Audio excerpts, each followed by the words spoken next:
Vamos a informar sobre el encuentro que se dio el día de ayer entre el secretario de Relaciones Exteriores, Marcelo Ebrard, y el jefe de Estado del Departamento de Estado del gobierno estadounidense, el señor Pompeo. Va Marcelo Ebrard a informarles sobre este encuentro y también, como todos los lunes, vamos a dar a conocer el quién es quién en los precios de las gasolinas, del diésel y del gas. Nos va a informar Ricardo Sheffield, que es el Procurador Federal del Consumidor. Vamos a empezar con él, con Ricardo, porque primero es la economía popular, no lo que decía Clinton. Aquí aplica el que primero es acabar con la corrupción. Se hizo famosa la expresión esa de que la economía tonto, en el caso nuestro, es la corrupción, Andrés Manuel. Esto lo digo porque los nostálgicos del neoliberalismo, los tecnócratas, siguen insistiendo en lo de la economía y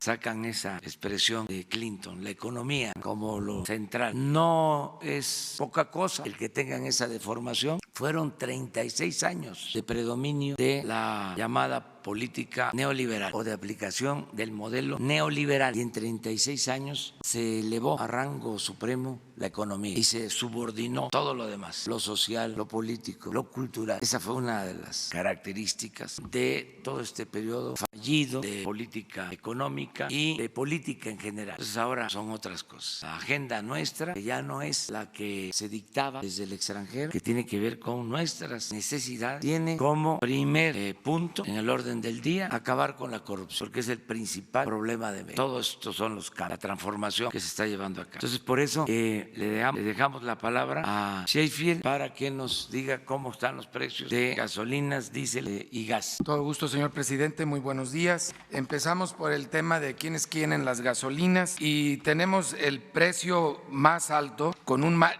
en relación con el margen más alto de 4 pesos con 25 centavos de margen, un precio al público de 22 pesos con 77 centavos. Para la gasolina regular es la gasolinera Carrizo en Ahome, Sinaloa, y el precio más económico con el margen menor, y ustedes pueden ver ahí que es menor el margen, 14 centavos por litro, 17 pesos con 79 centavos por litro el precio al público en Centro Tabasco. En el caso de la gasolina premium, el margen más alto de 3.27 por litro, un precio al público de 23 pesos con 9 centavos por litro, y lo encontramos en Pénjamo, Guanajuato, Megagas Gasolineras SADCB, mientras que el más económico y con el menor margen de 23 centavos lo encontramos en Centro Tabasco Corporativo para Gas a 19 pesos con 20 centavos por litro. En el caso de diésel se vuelve a repetir Izabal 3 en Ahome, Sinaloa, con un precio al público de 22 pesos con 16 centavos, que tiene un margen, que esto hay que subrayarlo, de 4 pesos con 17 centavos por litro. Precisamente este margen es el que le permitiría dar el combustible más económico. No podemos nosotros sancionarlo por el margen que está manejando, pero lo puede sancionar el consumidor, que somos todos nosotros, al no consumir combustible en esa gasolinera e ir a otra opción. Hemos localizado algunos municipios, a Ahome, que es Los Mochis, que lo está poniendo en el mapa por abusivos, porque tiene ese margen tan alto, pudiendo dar más económica la gasolina, en donde en algunas ocasiones se ponen de acuerdo los competidores. Esto lo estamos viendo con la Comisión Federal de Competencia Económica, como también en otros municipios no hay más opciones, y ahí, por instrucciones del señor presidente, estamos localizando y comunicándonos con los presidentes municipales de algunos de estos municipios donde no hay competencia, para analizar la posibilidad de que el municipio obtenga un permiso de una gasolina y de esa manera abastece su propia flotilla municipal, pero oferta la gasolina en su municipio a los consumidores en general, y esto coadyuvaría a que haya competencia en los lugares en los que no hay suficiente competencia, y por eso el mercado no está funcionando. Esto nos ha ayudado mucho a detectarlo, el quién es quién en los precios de los combustibles. Por último, si lo vemos a nivel del más económico, en Centro Tabasco, estación Aeropuerto, 19 pesos con 32 centavos por litro,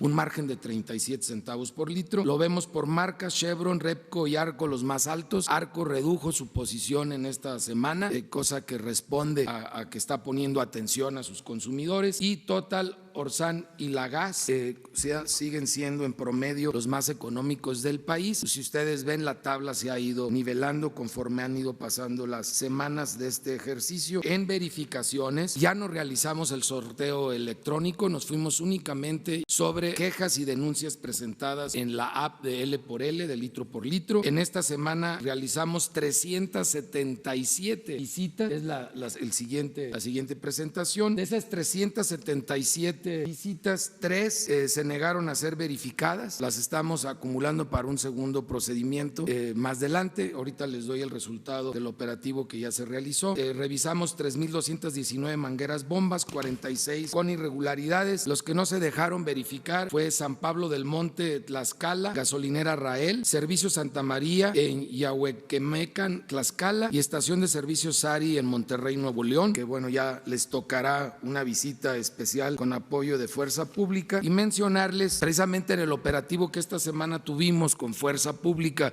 para los que se fueron acumulando en las 4 semanas previas, y es 19 estaciones de servicio. Más adelante, por favor. Ahí están 19 estaciones de servicio que visitamos. 2 por segunda ocasión no se dejaron verificar, y el día de hoy se presenta la denuncia en la Fiscalía General de la República y se inician los trámites en la CRE para que estas estaciones de servicio pierdan el permiso, porque como verán ustedes, algo esconden cuando no se dejan verificar, algo esconden. 205 mangueras bombas fueron verificadas, 16 cerraron con irregularidades. Las 2 que no se dejaron verificar por segunda ocasión son de Tlaxcala. Una es Servicio Santa María de Yahuemecan, Tlaxcala, que incluso está reportada otra gasolinera de esa misma empresa, y Gasolinera Rael, San Pablo del Monte, también en Tlaxcala. Del operativo que realizamos de segunda visita, hay una estación de servicio en Chetumal, en Otón Blanco, municipio de Otón Blanco, en Chetumal, en donde los visitamos por primera vez el 27 de junio del 2019, no se dejaron verificar. Es la Servicios Ecológicos del Mayá, en Avenida Maxuxac, en Otón Blanco, en Chetumal, y los volvimos a visitar el 17 de julio. Y el 17 de julio ustedes pueden ver la foto del aparato con el que medimos, tomamos una muestra de 20 litros,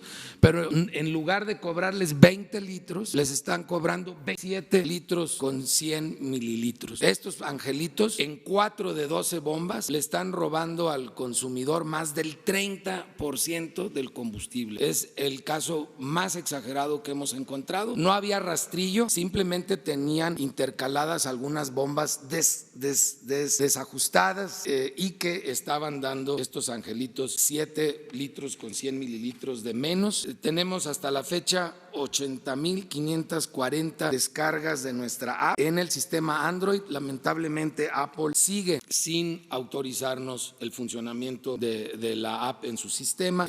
No tenemos ninguna respuesta de ellos, más que está en proceso. En total, denuncias atendidas en esta semana, 434. 243 procedieron a hacerse verificaciones completas, y 191 se pudo constatar que la denuncia no tenía sustento, lo cual lo vamos a estar viendo con frecuencia, porque no falta que un competidor también sin ningún sustento pues mande a través de la app verificar a su competencia por molestar. ¿Quiénes quieren los precios del gas LP? 10 pesos con 98 centavos por litro, el precio más alto, con un margen de 5 pesos 44 centavos en Buenaventura, Chihuahua, Extragas, mientras que el más económico, con un margen de 2 pesos 47 centavos, 7 pesos 55 centavos por litro en García, Nuevo León, comercializadora de gas MEPAR. Y hubo una baja significativa esta semana en el precio del gas LP que se expende en cilindros, que son los que más ocupan el apoyo de las empresas, que no se manden con el margen. El más alto, a 19 pesos con 89 centavos por kilo, andaba en más de 22 pesos, si ustedes recordarán, hace menos de un mes, con un margen de 10 pesos 17 centavos por kilo, mientras que el cilindro más económico lo tenemos con un margen de 3 pesos 87 centavos en Tarímbaro, Michoacán, Michoacán, Servigas, a un precio al público de 14 pesos 16 centavos por kilo. Y por último, verificación de gas LP. Vamos rápidamente a presentarles que se hicieron 53 verificaciones, 40 salieron bien, 10 salieron con problemas, eso quiere decir que se les impuso multas, 3 no se permitieron realizar la verificación, 425 básculas verificadas, todas salieron bien calibradas, no hubo problemas, 43 vehículos que verificamos, 5 se inmovilizaron por tener problemas, 52 autotanques, todos salieron bien, 59 lotes de cilindros verificados, 2.094 cilindros, 100 fueron inmovilizados por problemas, 82 porque no tenían buenas condiciones los cilindros. También aquí hemos estado notando que hay una respuesta de las empresas, está empezando a meterse de nueva cuenta cilindros nuevos al mercado y en consecuencia en la verificación estamos inmovilizando menos cilindros por problemas de seguridad, lo cual es muy positivo para el consumidor. Muchas gracias. Con su permiso, señor presidente. Señoras, señores, muy buenos días. Les comparto el informe de la reunión que sostuvimos el día de ayer, su servidor y el secretario de Estado Mike Pompeo. El primer tema de la agenda, por supuesto, y como era esperado, fue la evaluación de los primeros 45 días del acuerdo alcanzado el día 7 de junio en Washington. Como lo sostuvimos entonces, México ha adoptado una estrategia conforme a su ley y a sus decisiones, y el despliegue de la Guardia Nacional, así como la aplicación de la ley de migración, la ley correspondiente, ha llevado a que tengamos una reducción en el flujo migratorio alrededor del 36.2%. 36.2%. Como lo informé entonces, para México es un motivo de preocupación, por supuesto, de manera permanente, el que haya un flujo tan grande de personas a las que no podemos proteger, porque son anónimas. Entonces se ha procedido a aplicar lo que la ley mexicana dispone. Esto es importante y lo subrayo, porque si ustedes recuerdan el debate hace apenas 45 días, era si aplicábamos lo que Estados Unidos propone, que es el tercer país seguro, que es una estrategia diseñada en Estados Unidos. Entonces, en la reunión de ayer hicimos ver que las decisiones que México ha tomado, de acuerdo a su propia ley y a sus decisiones, sus orientaciones, ha sido eficaz y hemos podido responder a una preocupación propia, que es la necesidad de que quienes transcurran por nuestro territorio lo hagan conforme a las normas mexicanas vigentes. Consecuentemente, el secretario de Estado me hizo saber que el gobierno de Estados Unidos respeta esas decisiones y los avances que hemos obtenido, y acordamos reunirnos de nueva cuenta para ese y otros temas en Washington dentro de 45. Desde luego, esto fue en un ambiente muy cordial, debo decir, y también pudimos nosotros plantear lo que son las preocupaciones mexicanas sobre varios temas que paso a comentar con ustedes y a informar a la opinión pública. En primer lugar, nos reporta la Secretaría de la Defensa Nacional, así como la Fiscalía General de la República, que hay un incremento en el número de armas que se han registrado en México en diferentes hechos delictivos. Armas pequeñas, 9%, rifles, 9%, rifles automáticos, 63% y armas de asalto, 122%. Por lo consiguiente, le hemos pedido al gobierno de los Estados Unidos que se organice un operativo, Estados Unidos desde luego en su territorio, nosotros en el nuestro, pero sobre todo me refiero al norteamericano, porque pasar con armas de Estados Unidos a México, en México es ilegal, en Estados Unidos no lo es, pero en México sí. Pedimos corresponsabilidad y que ellos puedan actuar en esos puntos fronterizos que paso a señalar: Tijuana, Ciudad Juárez, Nuevo Laredo, Reynosa y Matamoros. Tijuana, Ciudad Juárez, Nuevo Laredo, Reynosa y Matamoros. El secretario de Estado me manifestó su interés en contribuir por parte del gobierno de los Estados Unidos a esto, de suerte que Secretaría de Seguridad Pública, Guardia Nacional, Secretaría de Defensa Nacional, Secretaría de Marina y la Fiscalía General de la República, cada cual de acuerdo a sus competencias, pasarán en los próximos días, junto con las autoridades norteamericanas, a organizar estos operativos, que me parece muy significativo mencionar. Esto nos lo han hecho saber y nos lo han subrayado además los gobernadores del norte del país con toda razón, porque tienen la preocupación de que este incremento signifique también un incremento en el índice delictivo y el número de homicidios en el norte del país en particular. De suerte que este operativo próximamente se estará iniciando. Otro tema que planteamos tiene que ver con la recuperación de los activos de la organización criminal que dirigió el Chapo Guzmán. Y ahí lo que hemos propuesto es que se organice, se integre un grupo binacional. En el caso de México estaría compuesto, además de la Secretaría de Relaciones Exteriores, por la Unidad de Inteligencia Financiera de la Secretaría de Hacienda y Crédito Público, por ser de área de su competencia, así como por la Fiscalía General de la República, respetando su autonomía, y otras dependencias que deban participar, con el propósito de que los activos de esa organización criminal sean recuperados por el Estado mexicano y puestos a disposición para otros fines. De poco serviría una detención y procesamiento de un personaje como el Chapo Guzmán si los activos no se recuperan. Esto es algo que nos ha subrayado el señor presidente de la República y que le fue planteado el día de ayer al secretario Pompeo, quien lo vio con suma simpatía, de suerte que en los próximos días seguramente estará estaremos avanzando muy rápidamente en este objetivo estratégico. También se planteó la preocupación de México respecto al asunto del tomate. No es un asunto técnicamente bilateral, no estamos hablando de una negociación entre la Secretaría de Economía y la Secretaría de Comercio. Este es un diferendo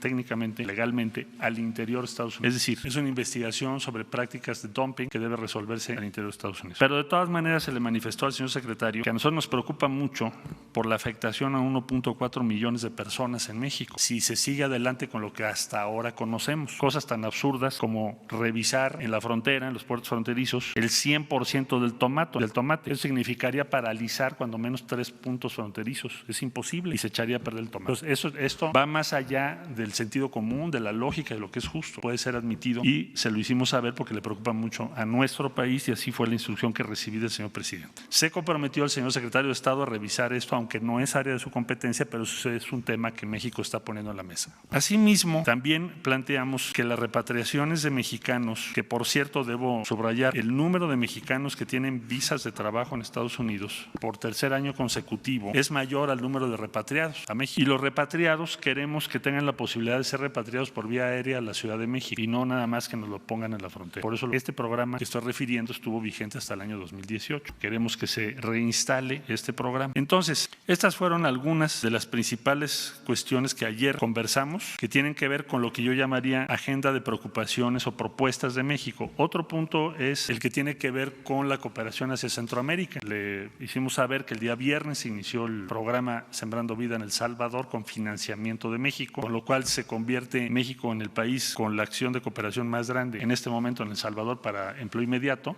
y próximamente lo será también en Honduras. Honduras es el país que está enviando más personas a México y a los Estados Unidos el día de hoy. Yo diría que es casi un nexo. Entonces tenemos que corresponsabilizarnos, y así le decía yo ayer al secretario de Estado, de apoyar y buscar alternativas allá en Honduras. Y es lo que vamos a hacer, lo que vamos a tratar de hacer. Y desde luego que me platicó el secretario de Estado que iba a estar ayer en El Salvador y lo estuvo, pero necesitamos que haya una corresponsabilidad y un compromiso mayor de los Estados Unidos respecto a la inversión y a las oportunidades de desarrollo en esos 3 países, Honduras, Guatemala y El Salvador. De manera que estos fueron los principales temas que ayer conversamos.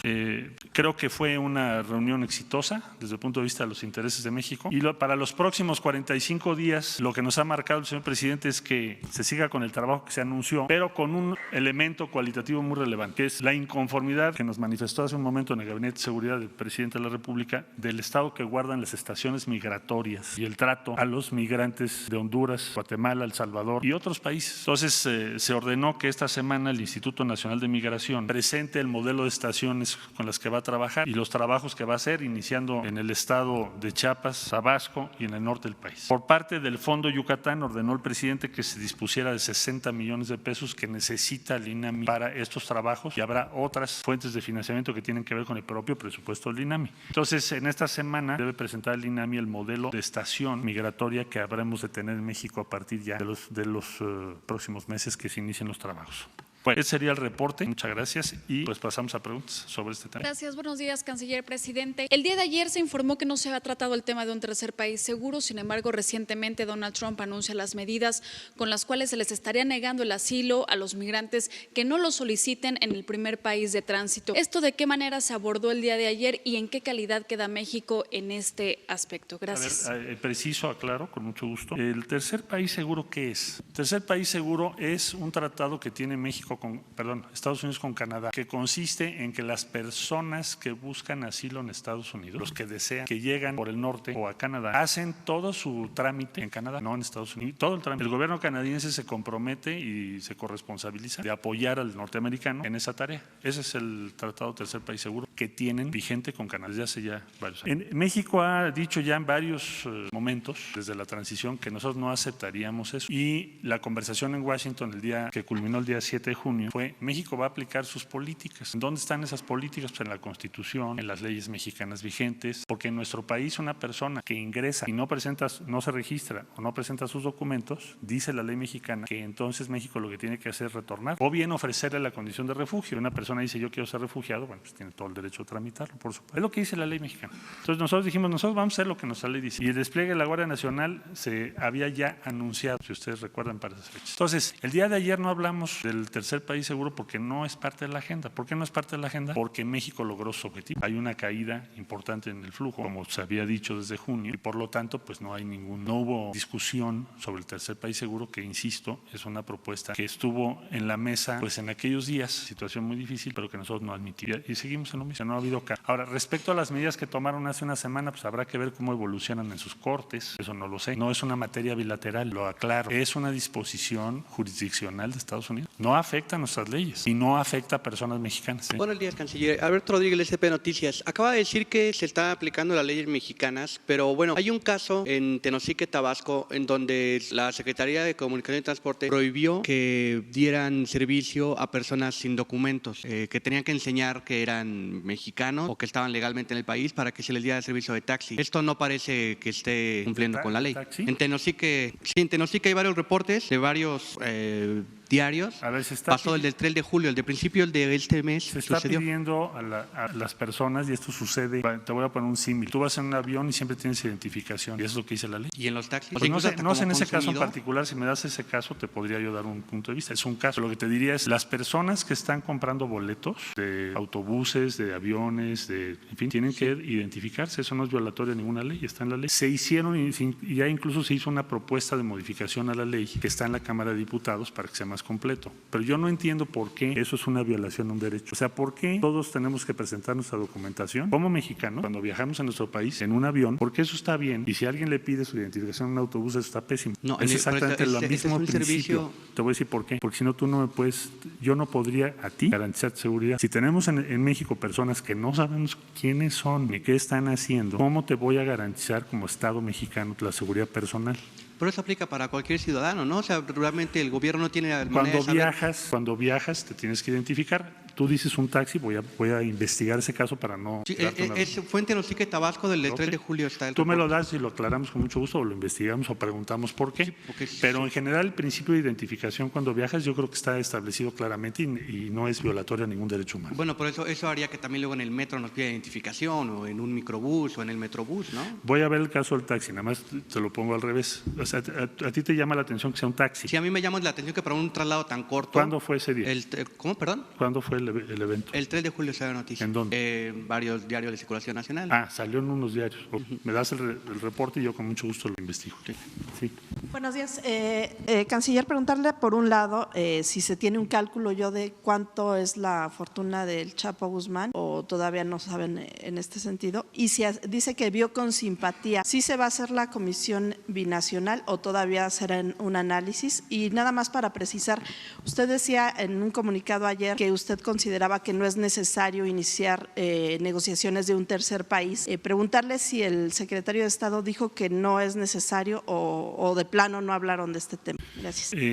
Sobre la Comisión Binacional es una propuesta. Me dijo que la vio con simpatía, o sea que la vio bien, pero tengo que esperar la respuesta oficial. No esperaría yo una respuesta negativa si me dijo que la ve con simpatía o de manera positiva. Eso seguramente ocurrirá en los próximos días. De todas maneras, debo decir que México ya cuenta con casi todas las constancias del juicio, porque ya las pedimos y han sido puestas a disposición de la Unidad de Inteligencia Financiera y remitidas también a la Fiscalía General de la República. ¿Para qué necesitaríamos trabajar junto con Estados Unidos? ¿O por qué tendríamos que trabajar junto con Estados Unidos? Porque hay información sobre activos en el sistema financiero o en otras áreas que Estados Unidos tendría y que debería compartir con México, igualmente que nosotros tendríamos que compartir con ellos información también respecto a México. Entonces, por eso sería bueno tener un grupo de trabajo formal de naturaleza binacional que rinda cuentas de qué avance se tiene sobre ese punto en particular. Sobre lo del tercer país, seguro, ayer lo puse porque es lo que le manifesté yo en la reunión. Lo que hice yo en el comunicado, reproducir las posiciones de México. Él no se refirió a este tema. No.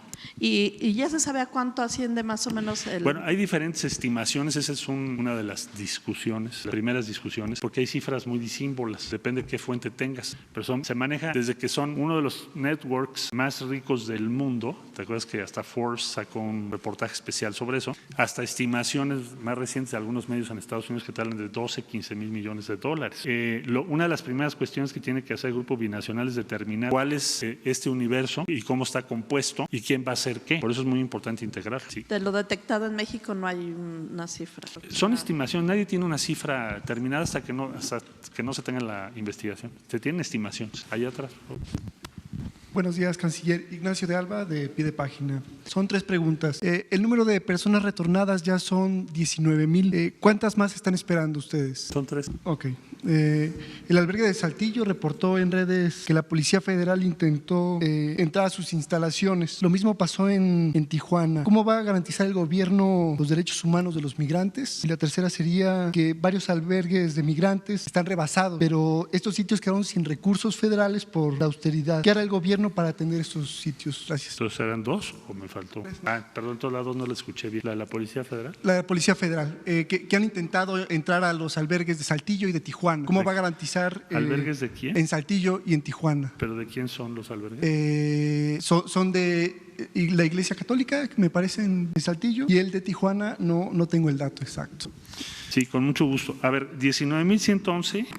Nada más que eso es desde enero. Entonces lo que vamos a actualizar es cuántos ya salieron, porque lo que estamos reportando es cuántos entraron, pero también tenemos que reportar cuántos ya salieron. O sea, hay varios motivos o varias hipótesis. El que ya fue a esa audiencia en Estados Unidos, el que se regresó a su país porque no quiso esperar 6, 8 meses, el que ya tiene trabajo y ya pidió en México refugio, dijo, bueno, me voy a quedar en México trabajando, estudiando, en fin. Entonces vamos a actualizar ese número y como les había yo dicho en una ocasión anterior, ese número es difícil de que te lo pueda yo estimar en este momento. Te voy a poner un ejemplo. En Tijuana, hace 3 meses, pues había regresos 100 al día. Hoy son 30. ¿Por qué? Porque cada vez hay menos personas que llegan.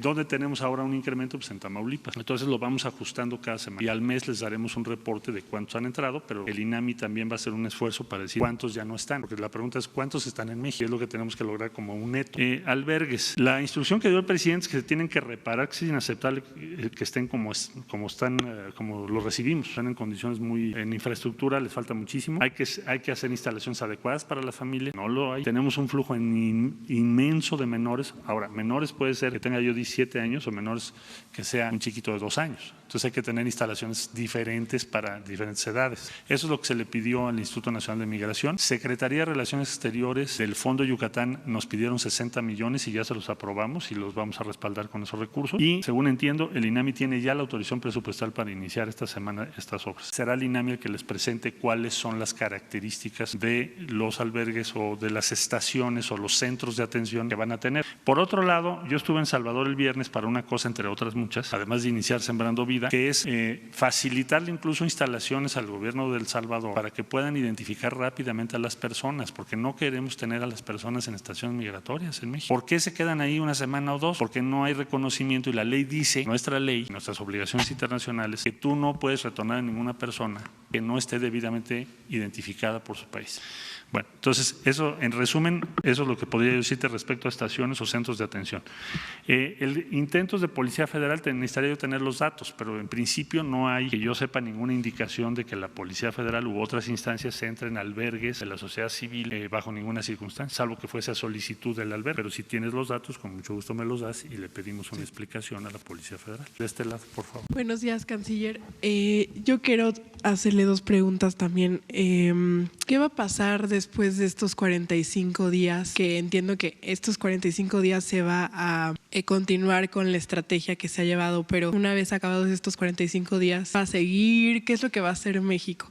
Y la otra es, volviendo al tema de lo del tercer país seguro. Por el momento entendemos que se retira el tema de la mesa de negociación. ¿Usted cree que Estados Unidos va a quitar el dedo del renglón de que México sea tercer país seguro? Bueno, no sé, no te podría yo anticipar cuál sea su postura, pero la posición mexicana está muy clara. Es lo que a nosotros no vamos a variar esa postura. Es decir, nosotros no estamos de acuerdo y no hemos admitido hacer negociaciones sobre eso porque no estamos de acuerdo. Y creo que es el consenso en México. No veo que nadie vaya a estar de acuerdo. Entonces, Estados Unidos, ¿qué va a decidir? Bueno, pues está de su lado, tomar las decisiones que ellos consideren. Pero la posición mexicana es esa que te acabo de referir. ¿Qué va a pasar después de 45 días? Bueno, yo creo que lo que va a pasar es que se va a consolidar la tendencia a lo que vimos ayer. Es decir, por interés propio México tiene que regular ese flujo y lo vamos a hacer. De suerte que dentro de 45 días esperaríamos que el tema migratorio sea cada vez menos importante y otros temas que nos interesan sean cada vez más importantes. Eso es lo que esperaríamos. ¿Va a seguir el despliegue de los 25,000 elementos de Bueno, Guardia Nacional? es la Guardia Nacional. La Guardia Nacional está ahí y es para quedarse. Son muchas tareas que tiene que hacer, no nada más esa, ¿no? Pero la tarea de migración ya se le va a quedar. El INAMI cada vez se va a fortalecer más. Acuérdate que el INAMI tenía falta de personal, 10,000 problemas, etcétera. Entonces cada vez se va a ir fortaleciendo más, van a estar contratando y seleccionando más personal, tienen su centro de control de confianza funcionando y en esa medida la función migratoria pues, cada vez será más INAMI y menos Guardia Nacional o más función de apoyo de Guardia Nacional y más tarea operativa del INAMI. Gracias. Gracias. Buenos días a todos. Buenos días. Daniel Blancas de Crónica. ¿Cuál es su fuente, canciller, para decir que se ha disminuido en 36% el flujo migratorio? Tenemos dos sistemas de información que se acordaron cuando estuve en Washington. Uno es el nuestro. Nosotros tenemos un reporte todos los días del INAMI. ¿Qué reporta el INAMI? ¿Qué situación tienes en cada estación migratoria? ¿Qué incidentes tuviste? ¿Cuántas personas fueron rescatadas? Y te presentan una clasificación. Por ejemplo, hemos visto ahora la Secretaría de Seguridad lo informó, el uso de trailers que parecen frigoríficos, aunque no llevan el aire prendido, pero parecen, con migrantes. Precisamente una persona de Celaya, propietario de 5 de esos vehículos. Se ha avanzado mucho ya en eso y pronto tendremos resultados. Entonces, eso te reporta a diario. Entonces, con eso, nosotros tenemos nuestro reporte de qué es lo que está ocurriendo. Eso todos los días se cruza, se compara, se discute con lo que los norteamericanos tienen allá en su reporte interno, que está hecho por cada zona, pero eso es todos los días. Entonces, la cifra que te di, 36.2, no hay discusión, porque no nos estamos esperando, nos vemos dentro de 45 días, yo llevo mis números, tú los tuyos, porque eso sería, creo yo, muy inconveniente para México. Todo lo que hacemos es, esa comparación se hace todos los días. Y de ahí viene, 36.2 es la caída. ¿De cuánto estamos hablando? ¿Cuánto es la cifra? ¿Hasta dónde está actualizada? ¿Hasta qué día? 104,000 y fracción contra 83,000. Porque en junio o hasta junio se reportaba 104,000, ¿verdad? Hasta junio. Cuando se inició esta discusión estábamos en 144,000. Exacto, en mayo. En mayo, fines de mayo, principios de 144,000, era lo que se reportaba. Pero en ese tiempo todavía no tenías el cruce de cifras. Hoy sí lo tenemos, te lo puedo dar con una precisión, incluso se lleva al día. Dame un segundito para que te dé la cifra exacta.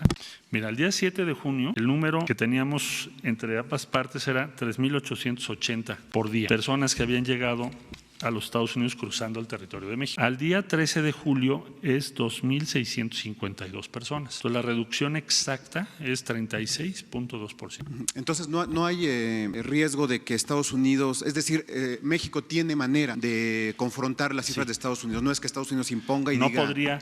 No podría hacerlo porque nosotros verificamos todos los días y además se tiene que publicar. Estamos verificando eso en cada consulado y desde luego que siempre es un riesgo. De pronto la suman, como decimos nosotros, la inflación. No ha pasado eso. Y el día que suceda sería una crisis mayor. Pero hasta el día de hoy eso no ha pasado. Y lo estamos verificando diario con las cifras nuestras, por supuesto. Sí, nada más quiero que me aclare una situación. El sexenio pasado se invirtieron más de 1 billón de pesos, o es al menos lo que oficialmente se dijo. 1 billón de pesos, 1,230,000 pesos en teoría, modernizar, ampliar los centros de atención del Instituto Nacional de Migración. Eso es lo que dijo el gobierno de Peña Nieto. A la luz de lo que usted nos está indicando, esta nueva estrategia para ampliar, para decir qué tipo de estación migratoria debe tener el instituto, ¿qué pasó con ese dinero, canciller? Ahí se ve la infraestructura. ¿El gobierno mexicano ha visto esta inversión en la realidad? Hubo diferentes tipos de infraestructura, según entiendo, pero lo que tiene que ver con estaciones migratorias sí están muy mal. Es decir, el diagnóstico que nos presentaron es terrible. Los drenajes no sirven, los baños abandonados, ya sabes, bastante mal, yo diría, o muy mal. Entonces, no sé si se reportó una inversión de 1,200 millones de pesos en esas estaciones, pero evidentemente no estarían ahí, o cuando menos si lo hicieron, se deterioraron muchísimo. La cosa es que el día de hoy las estaciones migratorias mexicanas son impresentables. Entonces, la orden que dio el presidente al Instituto Nacional de Migración, ahora que entró Garduño, es ¿cuál es el modelo que vamos a tener para que le demos un trato digno a estas personas? Porque es inadmisible que no se lo demos. México no puede permitir eso en México y exigir en Estados Unidos otra cosa. Entonces, el día de hoy el director del Instituto Nacional de Migración presentó las ideas principales, ya está listo y lo van a arrancar esta semana, ¿no? Y ahí, bueno, pues le puedo decir que les aclare si esa inversión se hizo, si se reportó esa inversión de 1,200 millones y en qué quedó, pero el hecho es que las estaciones son pésimas y sí se tiene que hacer un esfuerzo inmenso, enorme, no es tanto de dinero, fíjate, sino de compromiso y de reparaciones, sí, y de inversiones en cosas materiales, sí, pero muchos mantenimientos mantenimiento, es trato, es el manejo cotidiano, es el que no tengas a todo el mundo asignado, que no se tarden 2 semanas los consulados para reconocerlos. Es todo un proceso el que hay que hacer y pues es la hora en que tiene el INAMI de hacerlo. Sí, allá por favor. Canciller, buenos días. Preguntarle sobre esta reducción de 36.2%. En 45 días el gobierno mexicano tiene o se acordó con el gobierno de Estados Unidos una reducción mayor en estos 45 días que se haga la siguiente revisión. Y también quiero hacerle una segunda pregunta sobre esta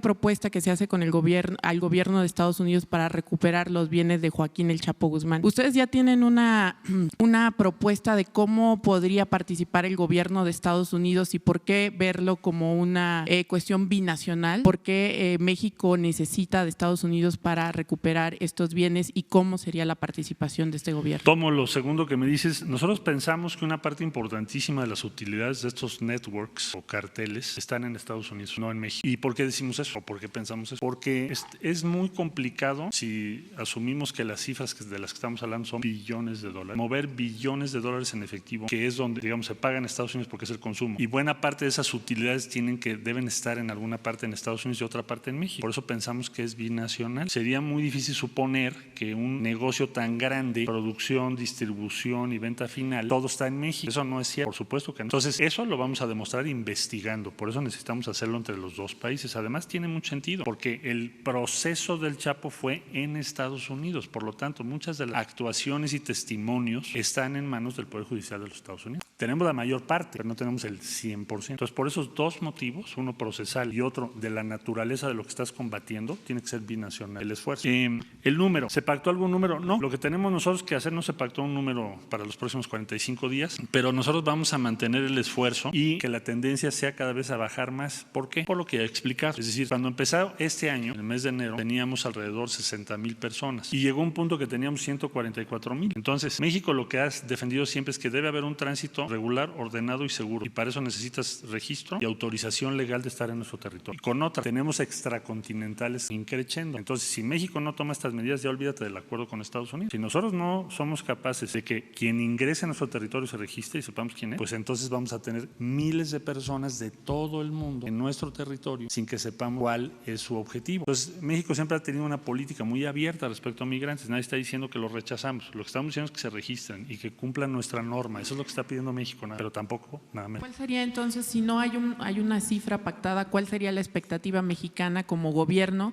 de reducción en estos 45 días, más allá del compromiso con Estados Unidos? Nosotros vamos a seguir adelante y lo estaremos informando, pero no está pactado con Estados Unidos un número y nosotros no aceptaríamos. Pero como gobierno, ¿qué expectativa tendría? Esa es otra cosa, pero eso ya se los diré cuando lo tenga. Señor secretario, buenos días. Isabel Arvide. ¿No sería más fácil que regresáramos al Chapo para conseguir todo el dinero que tiene? Y además, ya el señor presidente habló de las malas condiciones, de las condiciones infrahumanas, casi como del Conde del Montecristo, de la cárcel en donde está. Que nosotros por mal, y bueno, ya lo sabrá su colaborador Ávila ahora que lo mandó allá a ver todas las cárceles, por mal que estén nuestras cárceles, pues no tienen relación, no guardan relación con las condiciones de no ver la luz del sol, de no recibir visitas en que está el Chapo. ¿Eso no sería una razón para traerlo de regreso? Esa sería mi primera pregunta. ¿Hay otra? Varias, muchas, pendientes algunas, señor. ¿Y la soberanía? ¿En qué? ¿Dónde entra el guardar, preservar, cuidar la soberanía nacional en todo lo que usted está haciendo? Pues es lo que hacemos todos los días, aplicar nuestra ley, nuestra constitución. Eso es la soberanía de México. Malo que estuviéramos haciendo algo que México no aceptara o no estuviese previsto en sus leyes. Suponer que vas a tener buena relación con Estados Unidos y al mismo tiempo tener una situación donde no se registra a nadie que pasa por México, pues eso no sería factible. Lo que hay que hacer para servir a México es cumplir nuestra ley, que los flujos migratorios cumplan con las normas mexicanas, porque eso no es una imposición de Estados Unidos, es nuestra ley. Vi el artículo de ayer de Porfirio Muñoz Ledo, es lo que le dije la última vez que lo vi. Dije, bueno, si ustedes quieren cambiar la ley mexicana, pues cámbianla, ustedes son los legisladores. Pero la ley actual dice que no puedes pasar por el territorio mexicano si no te registras y si México no te da una condición migratoria o una condición definitiva. Si eso se quiere cambiar, pues por supuesto es un debate. Y eso no el aplicar la ley no significa que te subordines a Estados Unidos. Eso es un error de interpretación, porque si así fuere, pues entonces Entonces, significaría que la Constitución mexicana y las leyes mexicanas, que son las que animan y sustentan todas las acciones que estamos emprendiendo, pues no son un ejercicio de soberanía, cuando son las que establecen qué es lo que tenemos que hacer. Lo que es incomprensible para otros países es que México dijera no voy a cumplir mi ley, la ley que yo mismo tengo. Señor, y entonces cuando entraron tal cantidad de migrantes, ¿no estábamos cumpliendo la ley? No la estuvimos cumpliendo muchos años. Yo dije en una ocasión aquí, no había frontera, no sé cuál sea la novedad. Realmente, bueno, tú conoces muy bien la zona sur y muchos que están aquí. En el sur de México no había realmente una frontera. Lo estamos organizando ahora y es una obligación constitucional del Estado mexicano. O sea, ¿cómo puede cuestionarse desde el punto de vista de la soberanía que México haga valer su frontera y proteja su territorio y a sus habitantes? Ahora, la política mexicana en favor de los migrantes y lo que estamos haciendo ahora con Centroamérica, la cooperación con Centroamérica, es algo referente a nivel global. No creo que se pueda tachar a México de ser poco generoso con Centroamérica cuando estamos haciendo el programa de cooperación más grande en Centroamérica. Cuando le estamos diciendo a Estados Unidos, esto es lo que tú deberías de hacer. No te lo puedo imponer, pero esto es lo que nosotros proponemos. Entonces, el que México tenga una frontera no es violatoria de la soberanía nacional, es al contrario, el cumplimiento de nuestra obligación. Y me parece que eso está muy claro, es simplemente revisar la Constitución mexicana.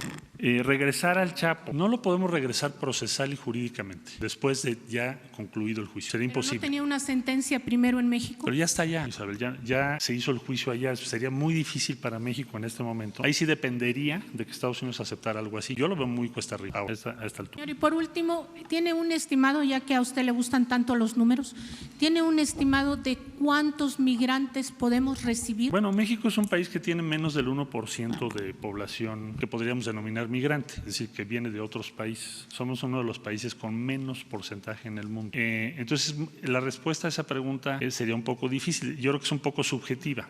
Depende de cómo lo quieras ver. Yo lo que diría es, si tenemos 19,111, habría desde luego ahí, siguiendo con la pregunta que me hicieron hace un rato, habría que descontar los que ya fueron. Pero para darte una idea, de enero a julio llegaron más de 600,000 personas hasta por nuestro territorio y nos regresaron 19,000. Entonces, no esperamos que nos regresen mayores números en los próximos meses, sino que sea algo parecido a este número o a este flujo que hemos tenido los primeros 6 meses. Allá atrás. Gracias, señor presidente. Jessica Cermeño, de Univisión. Bueno, primero al señor secretario. ¿Cuántos inmuebles tienen ustedes decomisados al cártel de Sinaloa o al Chapo Guzmán? Porque la cifra que se habla de activos de la organización sinaloense la han puesto de la manera que han querido y lo único que se tiene en la mano son los activos decomisados.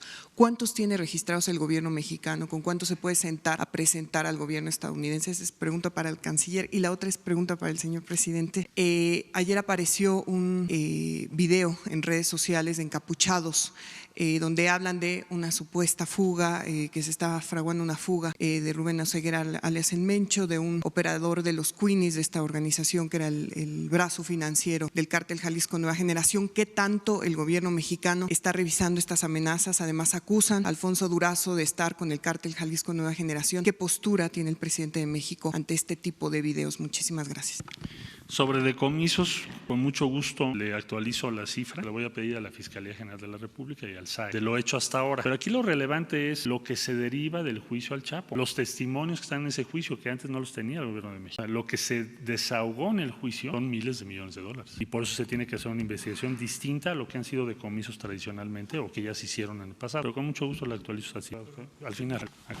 Buenos días, canciller. Quisiera que nos preguntara sobre este asunto de los operativos para controlar el ingreso de armas a México. Es un hecho, lo aceptó Estados Unidos. ¿Qué estadísticas tienen del flujo de armas que entran, más allá de las que nos proporcionan? Con mucho gusto. Mire, para México es un asunto central lo de las armas y lo que hicimos fue una reunión, tenemos ya un sistema para integrar la información de diferentes dependencias. Tenemos los gobiernos de los estados en el sistema de seguridad, municipios y sobre todo gobiernos de los estados. Luego tenemos Secretaría de la Defensa Nacional, Marina, la Fiscalía General de la República, que tiene su propio sistema de seguimiento, que va con número de serie y cuál es el delito que se cometió con esa arma. Todo eso nos arroja este año, en lo que lleva 2019, un incremento muy marcado, en especial en armas de asalto, que son muy peligrosas. Entonces, eso fue lo que se presentó en la conversación del día de ayer para proponer los operativos en los 5 puntos que le acabo de comentar. Desde mi punto de vista, esos operativos van a ser un hecho, por lo que yo vi ayer que fue la respuesta de Estados Unidos. Por supuesto que los operativos, algunos de ellos, tendrán modalidades nuevas. No le puedo describir en este momento todo lo que vamos a hacer primero porque no sería prudente, porque le quito efectividad y parte de esto va a ser nuevo. Y segundo, porque todavía falta que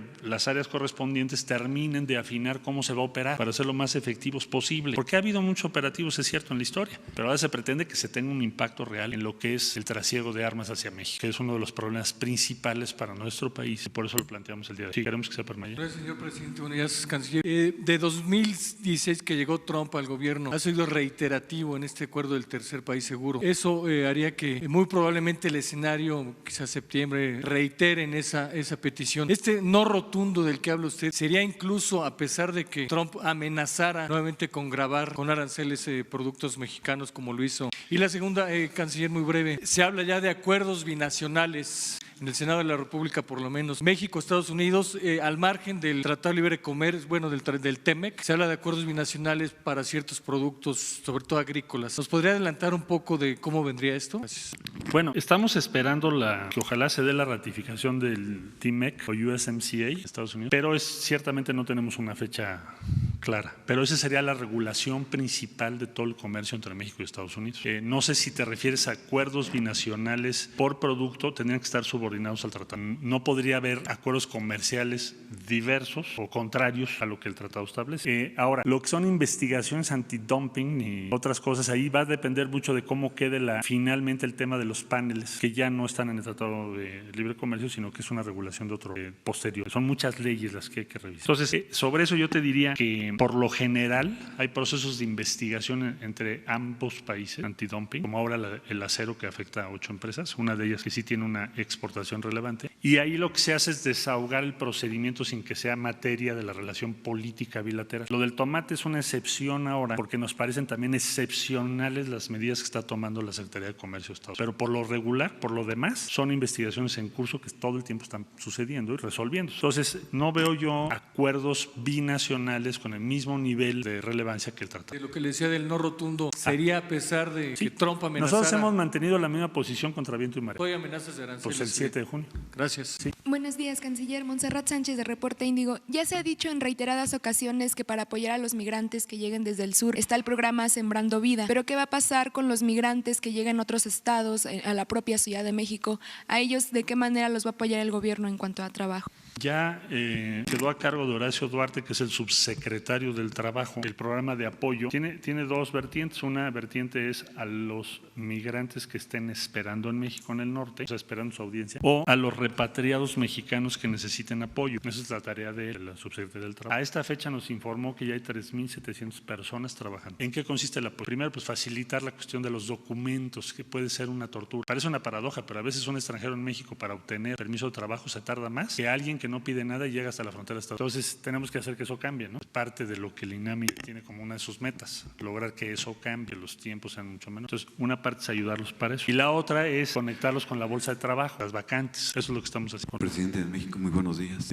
Secretario, procurador, servidor Carlos Pozos, de la revista Petróleo y Energía. Señor secretario, el 62% de reducción de migrantes, desde su óptica de vista, pasamos la prueba. Esa sería mi pregunta. Pasamos esa prueba que nos quiere imponer el presidente Trump. Mi segunda pregunta es, en un comunicado, la Secretaría de Relaciones Exteriores este fin de semana dice que toma nota sobre la crítica que le hace el Parlamento Europeo en contra de la política mexicana. Esa toma de nota, ¿qué va a significar? ¿Va a ser un extrañamiento? Y finalmente, el economista que predijo la crisis tequila, Gustavo Calvo, dice que la crisis migratoria plantea riesgos fiscales y adicionales, así como el despliegue de la Guardia Nacional, que puede representar algo así como el 0.5 del PIB de algunos países. Tenemos como país ya destinado esta cantidad, contamos con esos recursos. Mil gracias. A ti. Bueno, más que pasar la prueba es muy simple. Si tenemos una situación donde el flujo migratorio aumenta 200% o 300% o más, y eso nos significaría para México un problema serio. Por otro lado, los migrantes no los puedes proteger porque no sabes dónde están. ¿Cómo proteges?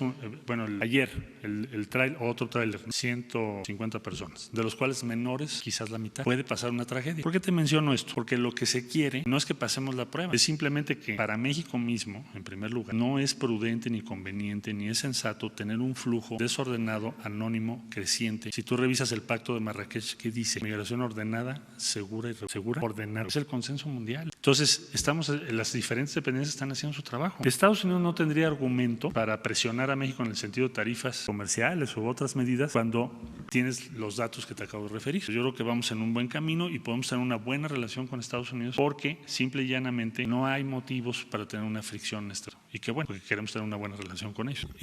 Parlamento Europeo, ¿qué es tomar nota? Tienen razón en la preocupación sobre los derechos humanos, pero por el otro lado le decimos a la Unión Europea, bueno, que tu preocupación sea de la misma magnitud que tu inversión en Centroamérica. Por eso decimos tomar nota. Estamos invitando a la Unión Europea, puede invertir mucho más para ayudarnos en Honduras, en Guatemala, en El Salvador, que es donde hay que ofrecerle oportunidades a ellos. Estaría muy, bueno, ya hay algunos, ¿no? Pero no es que los mandemos nosotros, hay personas que van. Pero lo que decimos es, bueno, las declaraciones están muy bien, qué bueno que todos estamos preocupados, pero lo tenemos que traducir en acciones como México lo está haciendo ahorita. México va a invertir $100 millones, es más que lo que invierte la Unión Europea y desde luego mucho más que lo que está invirtiendo Estados Unidos, que retiró los apoyos. Entonces lo que estamos diciendo cuando decimos tomar nota, bueno, pues está muy bien lo que ustedes declaran, coincidimos, pero necesitamos invertir ahí. Eso es lo que hay que hacer, a eso me refiero. Del costo del despliegue de la Guardia Nacional no se le puede atribuir a la política de migración. El despliegue de la Guardia Nacional está previsto en todo el territorio nacional para muchas funciones, una de ellas apoyar las tareas de migración. Hay otras, pero eso está ya presupuestado, está en el presupuesto de egreso de la Federación. Bueno, si les parece, dos más. Muy buenos días, presidente. Canciller Rafael Herrera, corresponsal de Sin Censura con Vicente Serrano desde Chicago. Canciller, no nos queda claro en la recuperación de activos del cártel de Sinaloa exactamente, ¿quién se va a quedar con estos bienes, México o Estados Unidos? Y hace unas semanas yo le pregunté aquí en la mañanera sobre las cifras de los detenidos mexicanos en estos centros de detención. Usted se comprometió a que nos iba a dar estas cifras, pero hasta el momento no nos ha dado esta información. ¿Nos podría adelantar, canciller? Muchas gracias. No, gracias a ti. Bueno, pues precisamente por eso nos conviene y es interesante o inteligente tener un grupo binacional de investigación, porque si no los activos que hubiese en Estados Unidos, pues no los vamos a ver, ¿no? Entonces mejor que sea un grupo binacional. Evidentemente, como va a ser una tarea conjunta, vamos a tener que llegar a una negociación al final en la recuperación de los activos. México no se va a poder quedar con todos, pero Estados Unidos tampoco. Caso contrario, si se deja eso sin que se trabaje en un grupo binacional, pues sí podría ser muy inconveniente. Entonces es lo que vamos a hacer, un grupo binacional. El número de detenidos total en Estados Unidos es un poquito más de 9,000 al día de hoy, pero no los centros de detención de migrantes, son por diferentes motivos, pero ese es el universo total. Los que tienen orden de deportación final son 1,807 al día de hoy. Nada más para preguntarle, ¿qué apoyos van a tener todos estos detenidos? Porque estamos hablando de 9,000 mexicanos, creo que es de urgencia que se les dé apoyo para que ya sea que regresen aquí a México sanos y salvos. Más o menos el 80% están ya en relación con nuestros consulados. El resto, estamos viendo, hay dos tipos de situaciones. Quienes no desean ser representados por el consulado o personas con las que todavía no tenemos relación o contacto directo, que les pedí que lo hicieran a los cónsules. Pero ese es el universo total, ya lo tenemos perfectamente ubicado. Muchas gracias. A ti. Última pregunta. Buen día, canciller. Dalila Escobar, corresponsal de Tiempo TV. Precisamente hablaba usted del aseguramiento, de detención de estos trailers donde todavía llevan a migrantes centroamericanos. Preguntarle la cifra de cuántos detenidos, cuántas personas detenidas hay. Sabemos que generalmente son a los choferes, pero también hablaba usted de los empresarios, los dueños de las firmas que utilizan este tipo de trailers. También cuántas personas centroamericanas han asegurado y qué pasa con ellas. Y sobre todo eso, ¿y cuáles son los puntos donde están regresando a los migrantes que van a esperar en México asilo por parte de Estados Unidos? Hablaba usted de puntos obviamente en el norte del país, se decía que Piedras Negras por ahí en Coahuila, preguntarle esto y si se planea una ampliación de albergues en la zona norte del país. Gracias. En la zona norte del país están haciendo las facilidades necesarias para tener 16 centros, que es lo que estimamos que el gobierno federal tiene que apoyar, es lo que nos ha informado Horacio Duarte. Piedras Negras no lo tenemos en este momento, son otros los puntos. Y del número total de personas que hemos regresado a su país de origen, son como más o menos, ahorita te doy el número exacto, 28,226 personas, principalmente a los 3 países que ya referí de Centroamérica. ¿Serían todas las entidades estos puntos donde estarían habilitando estos centros? ¿En todas las entidades, sí, del norte, fronterizas, pues? Es a lo largo de toda la frontera, según me explicó Horacio. ¿Tiene sí. número de detenidos por tráfico de personas? Vamos si el presidente nos lo autoriza, no lo hemos hecho porque podemos entorpecer las investigaciones, pero el próximo lunes lo hacemos con mucho gusto. Y no son ya nada más los choferes. Por ejemplo, esta persona que te estoy diciendo, van 5 trailers de su propiedad que detiene la Policía Federal en las carreteras de México. Entonces, este tipo está metido en toda la red y es el que pone los trailers. ¿Y por qué nos importa tanto? Por el riesgo en el que ponen a las personas, donde casi la mitad son menores de edad y los llevan encerrados en los trailers para atravesar todo el país, luego los dejan ahí horas, se nos pueden asfixiar, y por eso ha sido como la más alta prioridad combatir a estas personas. Este individuo tiene 4 o 5 trailers de su propiedad, entonces hay toda una investigación sobre ese caso y otros, porque es un negocio y es un delito a gran escala. Entonces, pues estaremos informando el próximo lunes. Canciller, solo si me permite, hablaba del operativo para el tema de armas en 5 puntos. Saber cuáles son estos 5 puntos, que no me quedó un poco claro. Se lo repito con mucho gusto. Los 5 puntos son Tijuana, Ciudad Juárez, Matamoros, Reynosa y Nuevo Laredo. Gracias a ustedes. Pues ya le dejaría yo al señor presidente.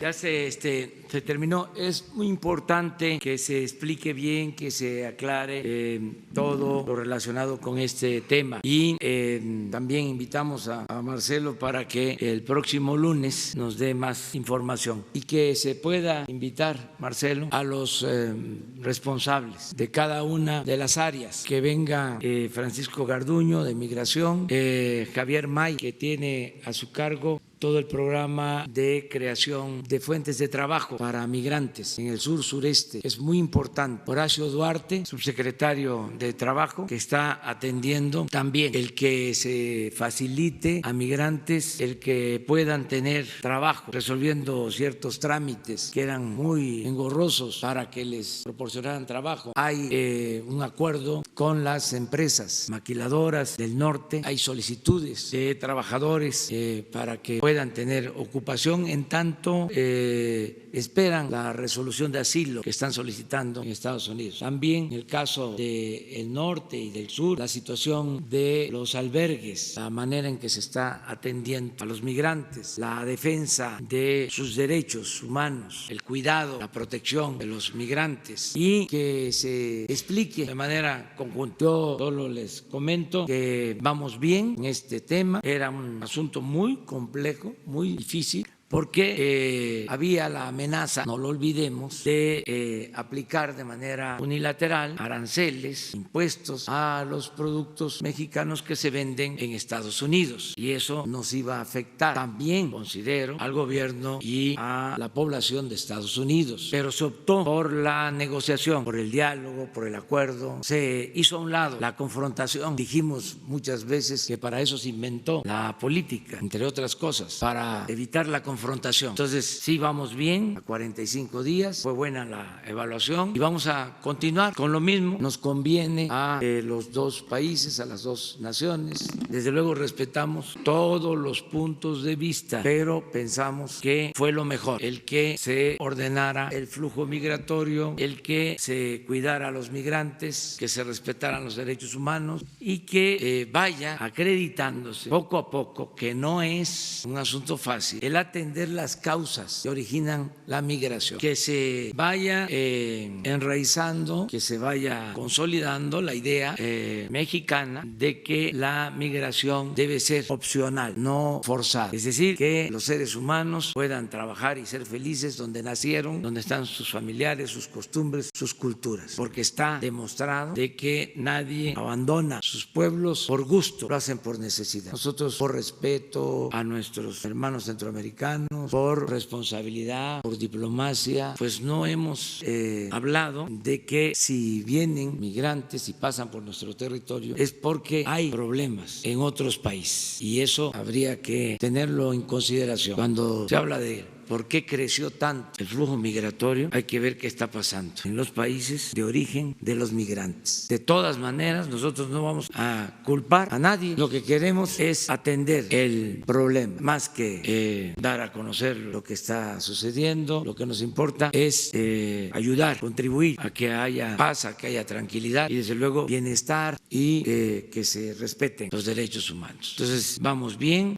seguimos trabajando. También hay que tomar en en consideración que muchos migrantes son engañados, explotados, maltratados por quienes los enganchan. Hay un negocio ilícito en el tráfico de las personas. Esto que hablaba Marcel de las cajas de tráiler. A lo mejor voy a cometer una indiscreción, pero el informe que nos dieron hoy es que se detuvo una caja más de la misma empresa con letreros de la tienda Soriana con alrededor de 150 migrantes. Aparentemente era mercancía para Soriana. Ya la misma empresa presentó denuncia porque era una simulación, un camuflaje para trasladar a migrantes. Y la preocupación mayor es que vaya a haber una desgracia, que es lo que no queremos para nada, es lo que estamos evitando. No queremos que se repitan los hechos terribles de Tamaulipas con relación a migrantes. Todo esto es lo que debe de tomarse en cuenta, no verlo a la ligera de manera maniquea de si está bien o está mal, sino tener todos los elementos. Por eso qué bien que aunque nos tardemos haya información y que ustedes pregunten sobre todas las dudas por el derecho que tienen de ejercer su noble oficio de periodistas. Entonces, y Marcelo que nos ayude, que nos esté informando junto con el equipo sobre este asunto. Pues ya, nada más una pregunta más. Ahora les dan la información. ¿La tienes? A ver, ya estoy. Ya dormí anoche aquí. Sí, voy a estar alternando porque pues no es lo mismo, ¿no? La casa de uno es mejor. Sí. La familia, Beatriz y Jesús, que por cierto sacaron un reportaje, los del Reforma, no un reportaje, una nota diciendo que voy a tener todo el palacio, ¿no? Y los salones del palacio, el salón azul, el salón rosa, el salón de embajadores, el salón principal. No es así, es una exageración de el periódico. Y como se dice coloquialmente, eso sí calienta, porque la verdad que es el departamento que construyó, que adaptó Felipe Calderón y mantuvo Enrique Peña Nieto, es una parte muy limitada, todos los salones, toda la parte histórica queda libre completamente, inclusive va a desalojarse una parte que se usaba, nada más va a quedar el despacho y la atención en Palacio para los asuntos que tratamos. Se va a hacer en el área en que estaba el Estado Mayor Presidencial, que es un área, vamos a decir, en términos ecológicos o de medio ambiente, ya impactada. Es decir, no es esto, sino ya un área moderna, pero todo lo antiguo se conserva y es un departamento. Como se llevan fuerte los del Reforma, les diría que no estoy acomplejado. Cuando ellos hicieron su edificio, ¿conocen el edificio del Reforma? Es un palacio. Es un palacio, y yo diría, pero esto con todo respeto, de mal gusto, porque también los fifís no tienen tanta sensibilidad para la arquitectura, pero eso es otro asunto. He dicho. Hacer público, difundir este departamento ante estas, gracias, buenos días, ante esta información que se ha dado de cuánto espacio es, de qué se va a usar, ¿usted estaría dispuesto a difundir exactamente cuál es el espacio? Sí, para que se conozca. Ya estaba, se arregló, se pintó y para que no haya malas interpretaciones, como esto del Reforma. Otra, bueno, aquí está. Sí, esa es una más. Miren, por lo de Alfonso Durazo, lo de un video, le tengo a Alfonso Durazo toda la confianza, para ser claros. ¿Por qué estos videos? Porque quieren desacreditar al gobierno y no hay que echarle la culpa a la ligera a las bandas de la delincuencia. También la delincuencia de cuello blanco hace estas cosas, O sea, para tener más cuidado. Lo cierto es que están nuestros adversarios muy nerviosos, inquietos, molestos por la transformación. Eso no lo pierdan de vista. Es que el gobierno era de ellos y era un botín y se dedicaban a saquear, a robar. Entonces están molestos, sorprendidos. Leí un artículo de una gente seria que decía que se estaba destruyendo el régimen. Yo dije cambio, no de gobierno, de régimen. Me acuerdo de una frase de Zarco que tiene que ver con ustedes, uno de los mejores periodistas. Decía, hay que destruir con una mano para construir con la otra. Es bellísima la frase. Entonces sí, se acaba el viejo régimen. Entonces están muy destanteados. Iba a usar otra palabra, pero estaba más fuerte. Iba a ser la nota mañana. Entonces mejor no, hay que autolimitarnos. Entonces por eso todos estos ataques, que se va mi hijo a un campamento campamento a San Luis Potosí. ¡Qué barbaridad! ¿Dónde está la austeridad? Pero el medio que saca ese gran reportaje cobraba aquí, son de los que recibían dinero por los servicios que prestaban. Entonces, vamos a seguir polemizando y les diría que hasta ahora vamos muy bien porque hay debate. Y no ha pasado a mayores. Estamos dando todos los mexicanos, los que están conformes y los inconformes, los que defienden la transformación y los opositores, todos estamos actuando con mucha urbanidad política, porque tiene que haber crítica, tiene que haber cuestionamientos, como se está dando, y es normal. Hay normalidad política, no hay problema mayor, pero sí estamos viviendo un cambio. Yo espero que antes de que termine el año queden sentadas las bases para la transformación de México. Ya les puedo decir que estoy muy contento, muy satisfecho, porque no se tolera la corrupción, porque no se permite la corrupción y no hay impunidad. Se terminó con el influyentismo y esto es muy importante. Es el principal cambio, el que no haya corrupción, el que no haya impunidad. Bueno, ella y ustedes dos. Y ahí, muchas gracias. Sí, presidente. Pero dijimos 3, ya van como 5. Gracias. Jude Weber del Financial Times, un diario que sé que usted presta mucha atención.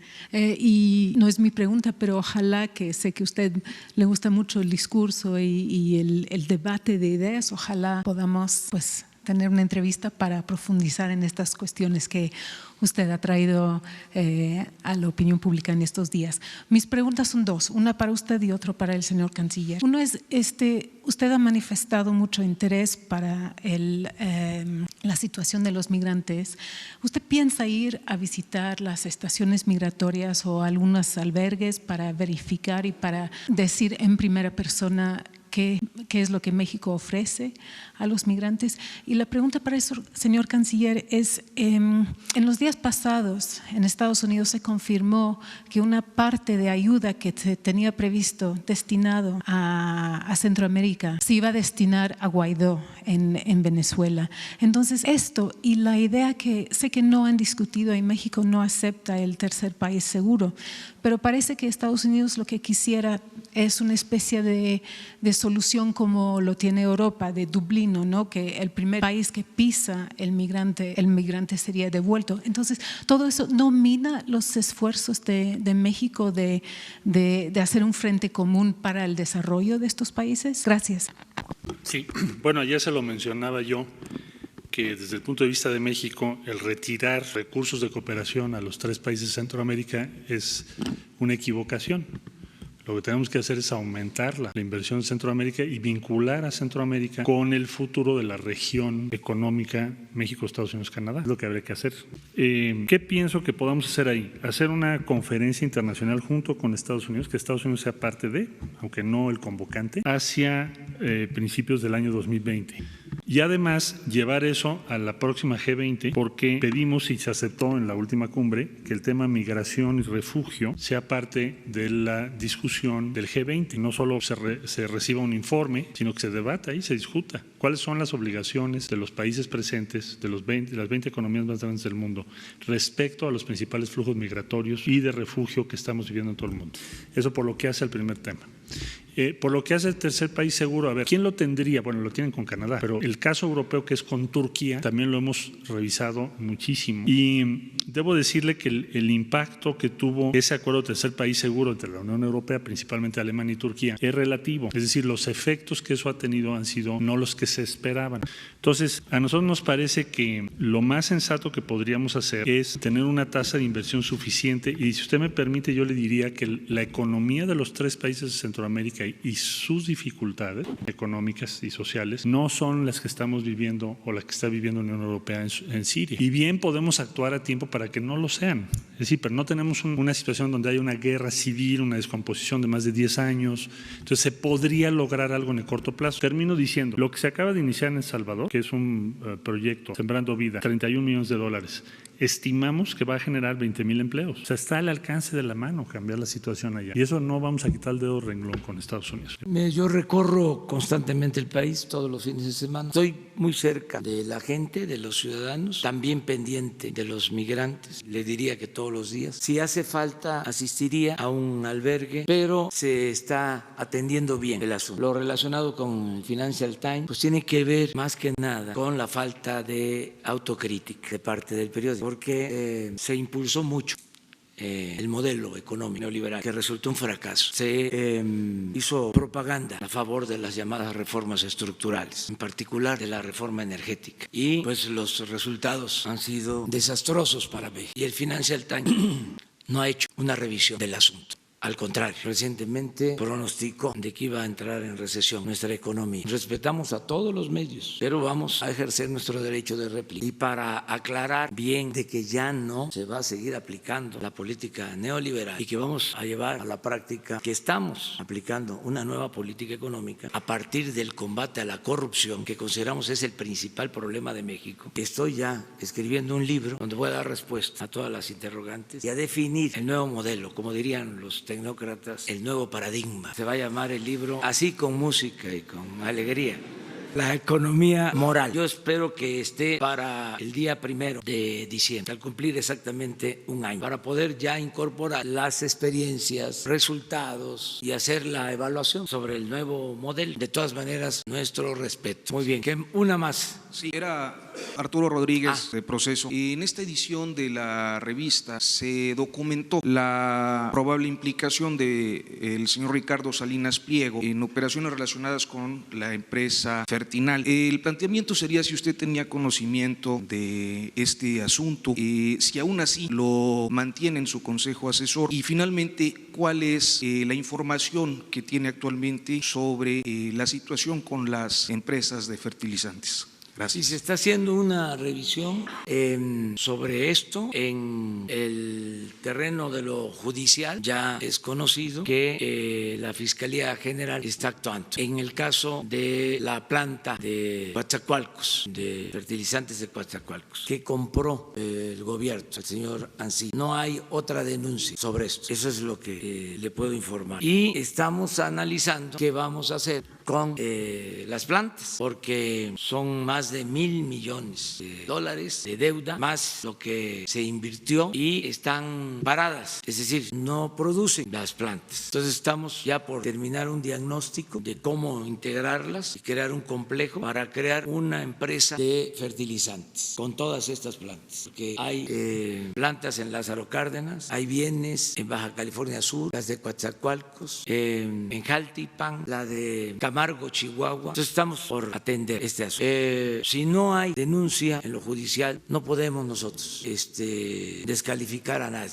Nosotros vamos a actuar siempre con apego a la legalidad. He dicho que si hay denuncias, deben de proceder todas las denuncias, no tapar absolutamente nada. Eso es lo que puedo comentar. Tu pregunta, ¿está claro o falta más? ¿Verdad? Es lo que me está diciendo. No hay, no existe. Inclusive la denuncia del señor Ancira ya estaba en curso. Yo quiero aclararles que desde que tomé posición dije que íbamos a ver hacia adelante, que proponía lo del punto final, que no pensaba en que le conviniera a la nación meternos, anclarnos en las acusaciones y en la persecución política, porque teníamos que ver hacia adelante, y es lo que estamos haciendo. ¿Cómo esto como una definición política, no como una omisión? Una definición política, y porque ahí mismo aclaré en mi intervención de que si los ciudadanos, las personas afectadas, las asociaciones quisieran presentar sus denuncias, que iban a tener facilidades, pero que en mi criterio era mejor ver hacia adelante. Y sigo sosteniendo lo mismo, aunque planteé también que el pueblo tiene la última palabra, y que si se modificaba el artículo 35, que ya propuse el cambio, que en el Congreso no se ha aprobado, para ampliar lo de la consulta ciudadana, que no haya obstáculos, que se le pueda preguntar a la gente sobre este tema, y no solo como era antes, castigando a chivos expiatorios, o mintiendo, o simulando. Es que miren cuánto tiempo de simulación. Yo recuerdo periodistas periódicos y revistas hablando del Instituto Anticorrupción y no se dijo nada. Sería bueno hacer la investigación, hay que ir a la hemeroteca. 25 años, si se dijo algo de que la corrupción no era delito grave, sería interesantísimo, porque ¿dónde está el periodismo de investigación? Por eso estamos viviendo una etapa nueva, porque ahora sí hay más periodismo de investigación, porque pasó de noche el periodo neoliberal, todo el periodo de saqueo, de pillaje. Ahí están en falta los medios, con todo respeto. Guardaron silencio cómplice. Seguramente, como en todo, hubieron honrosas excepciones, que es motivo de otra investigación.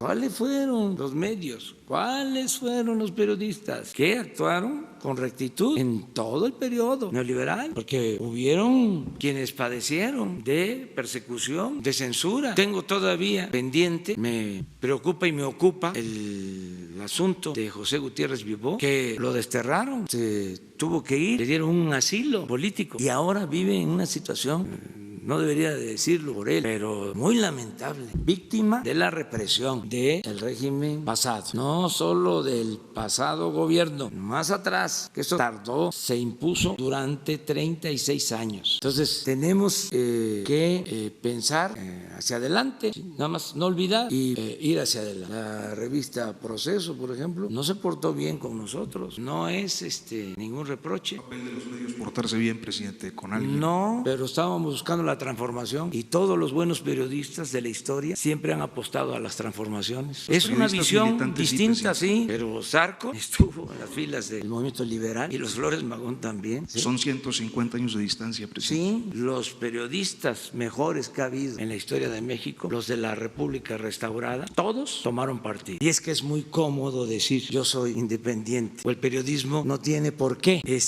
tomar partido o apostar a la transformación. Entonces es nada más analizar la realidad, criticar la realidad, pero no transformarla. No, es informar, presidente. Sí, pero a veces ni eso, es editorializar para afectar las transformaciones. Editorializar es también tomar partido, presidente. Sí, pero... O sea, usted pide que editorialicen nada más a favor de usted. Para el conservadurismo. No corresponde al papel para conservar, no para transformar. O sea, que es lo que se ha hecho en el caso del Proceso, mucho en ese sentido. Por eso lo leo poco ya, desde que falleció don Julio Scherer, al que admiraba mucho. Pero ese es otro asunto. Qué bueno que podamos debatir así. A sus órdenes. Muchas gracias. Nos vemos mañana.